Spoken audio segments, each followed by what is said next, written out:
Hey, Nisa. Hey, Pam, how's it going? Good. So excited to talk about how blockchain is supercharging sports right now. Seriously, I mean, we're in the middle of a lockdown. There are no sports happening. This could be the killer use case that everybody's been looking for. So what's, already started in various ways is now there could be so many different ways for sports fans to engage with their favorite players, to engage with the leagues, to have the players have some more economic benefits. And I think it's really exciting. And this article wrapped it up nicely about all the different stakeholders that are involved with sports, and they gave a lot of different examples. Which one resonated with you the most? I love the aspect of blockchain enabling teams to launch their own fan tokens.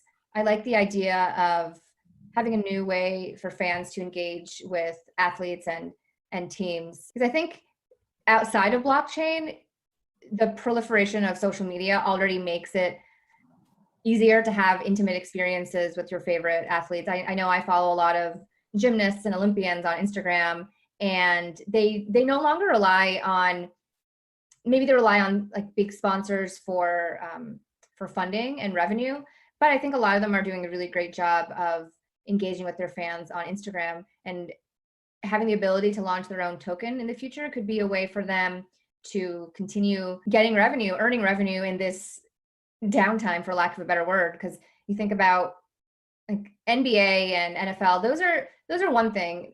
They have seasons and they're every year, but then I think about the Olympics and how they've been pushed for a year, and a lot of these athletes, except maybe the wealthiest athletes who have access or own their own gyms or whatnot, all these other athletes, I mean, I don't know what the numbers are, but I imagine they're not really seeing a lot of love from their sponsors right now, because what are they gonna do? So I think, yeah, I think that resonated with me the most. What about you?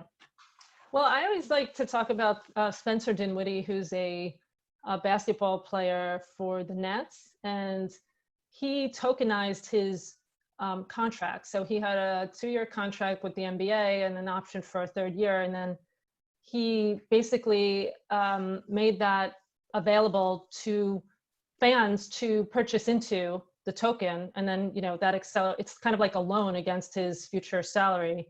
And the fans were entitled not only to buy into and trade the token, but also to have some experiential perks, like meet and greets, or good seats in the stadium, or merchandise that the token gets you, or things like that. I think that if that becomes successful, then other athletes will do it, and also college athletes could do it and sort of have it be like equity against their continuing education until they graduate. So I think there's a lot of interesting aspects of that. It kind of was done a long time ago by David Bowie with Bowie bonds. So it's not really a new concept, except they were securitizing his royalties, but now they're using blockchain to do it. And I think, that's one of the ones that I think was very innovative, and we'll see what happens with it. I was interested when you mentioned college athletes, because there are, being somebody, I mean, I follow gymnastics very closely, so I'm continually going to come back to that sport. And a lot of gymnasts often have to choose between pursuing the NCAA route or becoming pros. It's a decision that they have to choose when they're very young, because their athletic life in gymnastics is nowhere near as long as other sports like football. So it's unfortunate that they have to make that decision. And this is a theoretical question, I think, but if they created their own tokens and they are, as you are saying, purchasing equity in their future, putting a stake in their future, I wonder if they would still be considered pros if they could go the NCAA route, but have these tokens that don't have necessarily a one-for-one monetary value right now, but they still have value. I wonder if they would still be considered professionals if they're going this route. And I think it comes back to that, how do you classify a cryptocurrency?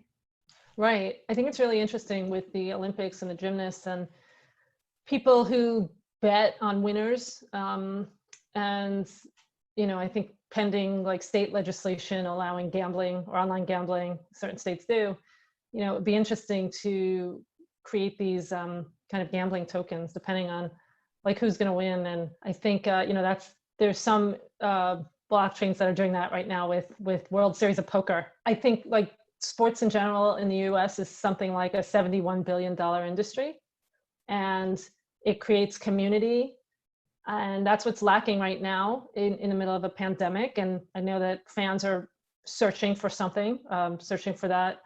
And so if you think about like esports, which is huge, a lot of people could be pivoting into that, the whole gaming space in general, and collectibles like when we used to collect baseball cards as kids. Well, now you can just have a non-fungible token that represents a unique asset like that without actually holding the physical card.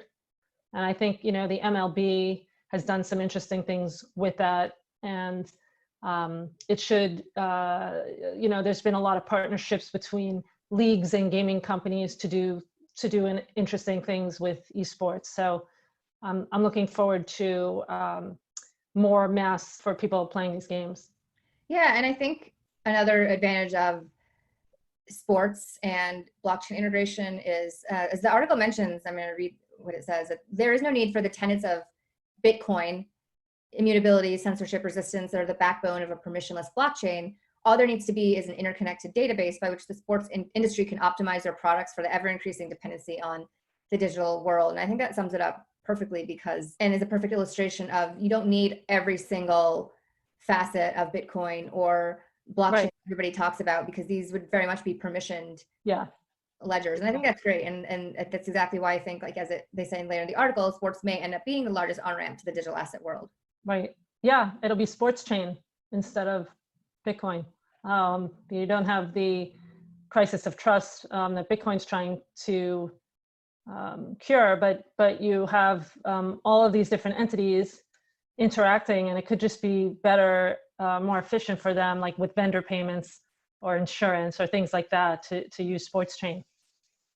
Yeah, I think it's the perfect time. Yeah, I'm excited. Tell us what you think. Are you excited to see how sports and blockchain interact?